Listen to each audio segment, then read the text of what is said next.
Добро вечер. Започнуваме со дневникот на Телевизија Плюс. Погледнете што го одбележа денот. Продолжува реконструкцијата во здравствениот дом. Мултимедијалниот центар Карпино доби свое катче. Пошумувањето значајна цел на шумско стопанство.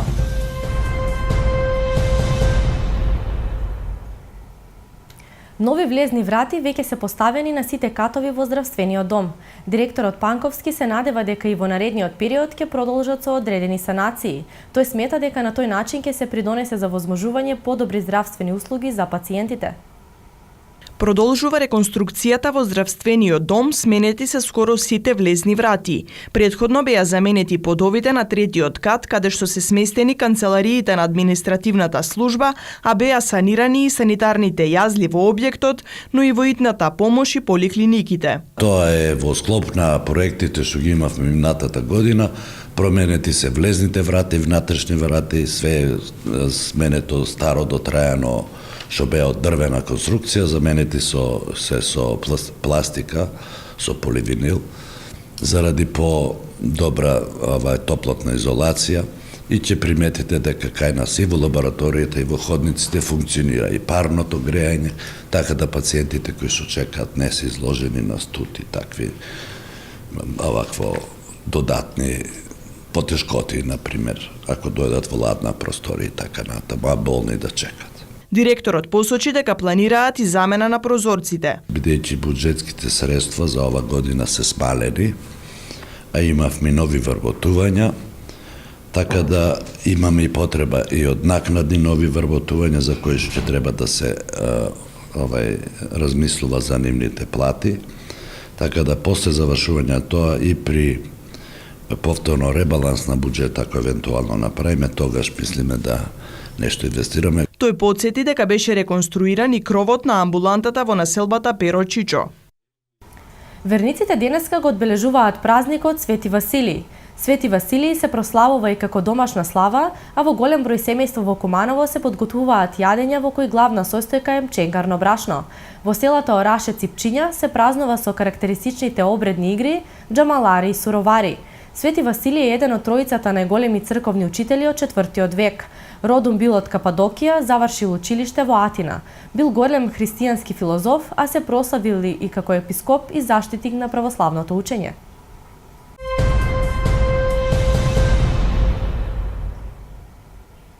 Членовите на мултимедијалниот центар Карпино денеска имаат свој мал простор во комплексот Грација. Ова на некој начин е потврда за долгогодишната соработка меѓу Здруженијето и ресторанот. Од Здруженијето информираат дека се при крај подготовките за традиционалната манифестација Пифтијада. Мултимедијалниот центар Карпино денеска има свој простор во комплексот Грација. Членовите на Здруженијето ќе имаат свој мал дел во кој ќе може да другаруваат, создаваат нови дела и слично. Денеска имаме неколку активности, значи првиот настан е по повод 15 години од јубилеј на Пифтијада, Кумановска Пифтијада. Решивме и да го напокон официализираме нашиот клуб на Карпино, кој е тука се наоѓа во овој дел у Борови, значи едно катче на Карпино. Второто, да ги најавиме новите кумови за 2017-2018 година, тоа се Мото Байкер клуб Мечки. Третото е да информираме до каде сме со Пифтијада 2017 година и после нормално да го прославиме и големиот православен христијански празник Свети Василий. Како резултат на успешната долгогодишна соработка, мултимедијалниот центар Карпино потпиша повелба со ресторанот Грација. Инаку првиот човек на Здруженијето информираше дека се при крај подготовките за традиционалната манифестација Пифтијада. Традиционално, значи, ќе имаме во неколку дела, оној културно-забавен дел и ќе имаме оној надпреварувачки дел. Значи, во надпреварувачки дел, кој секоја година очекуваме над 10-20 учесници да имаме. Во оној уште не е завршен оној културно-забавен дел, примопредавање на кумство и убава забава, убава енергија, убаво дружење и сигурно избор на најдобри питии.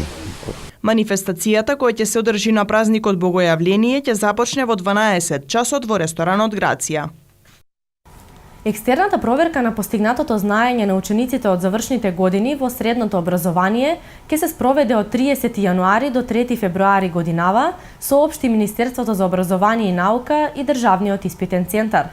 Според Министерството за образование и наука, екстерната проверка е во тој период, согласно одлуката за продолжување на зимскиот распуст, со кој второто полугодие на учебната 2016-2017 година треба да почне на 23 месецов.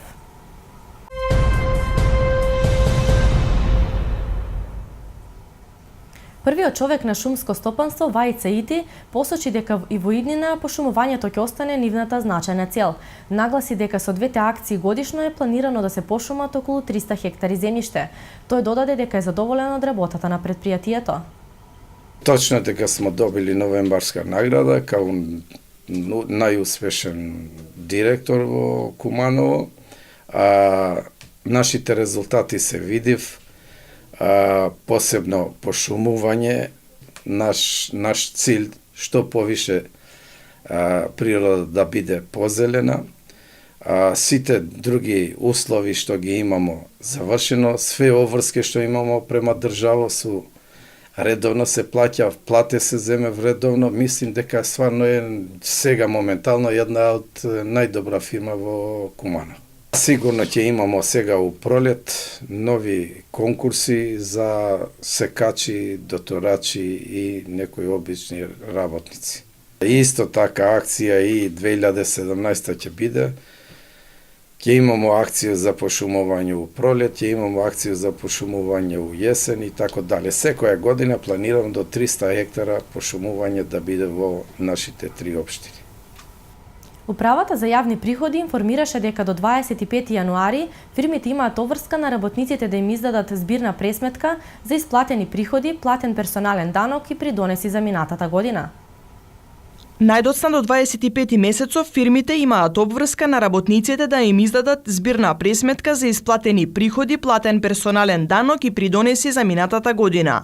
Издавањето на збирната пресметка е законска обврска врз основа на која граѓанинот ќе може точно и навремено да ги пријави приходите во годишната даночна пријава. Управата за јавни приходи соопшти доколку компаниите до 25 јануари не ги издадат овие збирни пресметки за вработените, предвидена е глоба во износ од 3000 евра во денарска противвредност, а на одговорното лице ќе му биде изречена глоба во износ од 30% од одмерената глоба за даночниот обврзник.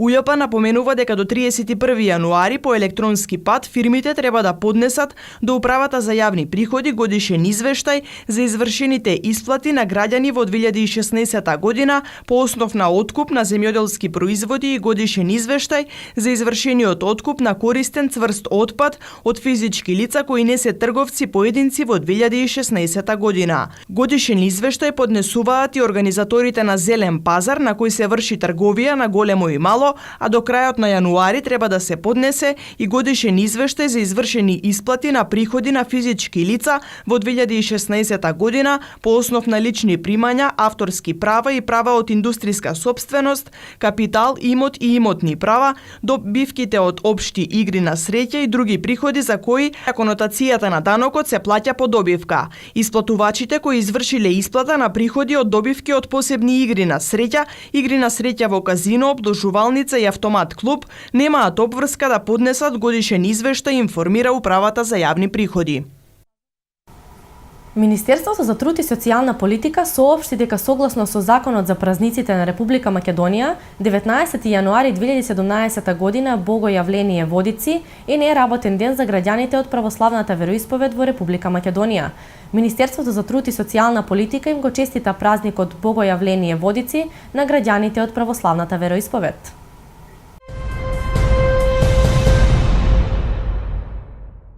Времето денеска во Куманово беше сончево со услови од врнежи од дожд, а дуваше североисточен ветер. Максималната температура изнесуваше 4 степени, а минималната -8. За утре метеоролозите навуваат променливо време со умерена облачност, а ќе дува северозападен ветер. Дневната температура ќе достигне до 2 степени, додека утринската ќе се намали до -8 степени Целзиусови.